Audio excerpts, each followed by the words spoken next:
to my loft, my bedroom. Ce sera bientôt le petit nid douillet de Tracy Larose. Et oui, ce que vous voyez, c'est la maison en entier. La maison a la taille d'un salon. Elle fait 250 pieds carrés et il est facile de la traverser en quelques pas. À vrai dire, une résidence moyenne peut contenir 6 de ces petites maisons et il s'agit d'un projet abordable. Le championnat canadien de rodéo est de retour, mais pas sans soulever de débats. Les participants du rodéo ne considèrent pas malmener les animaux puisqu'ils investissent une somme d'argent importante pour s'occuper de leurs bêtes.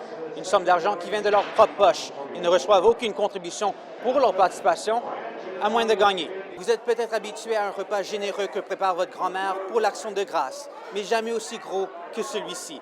L'école culinaire de Nîtres a préparé 65 dindes, 500 livres de légumes et 100 litres de sauce, le tout destiné à réchauffer les cœurs de plus de 1000 sans-abri. Et l'étiche de départ de Chris Jones est loin de passer inaperçu à Edmonton aujourd'hui. Comment les partisans réagissent? Eh bien, comme vous pouvez imaginer, les partisans sont déçus. Il y en a plusieurs qui ont montré leur mécontentement sur les réseaux sociaux. J'en ai parlé à quelques Edmontoniens dans la rue cet après-midi. Il y en a qui sont tristes, d'autres qui sont convaincus que l'équipe va continuer à avoir du succès avec un autre entraîneur.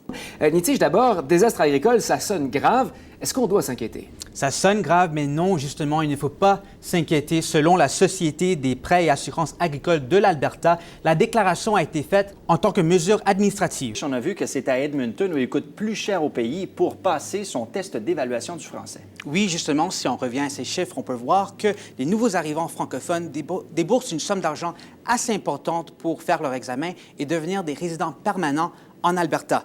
Il faut dire que les coûts sont quand même assez élevés. Le test d'évaluation du français, le TEF, coûte environ 490 à Edmonton, 450 à Calgary.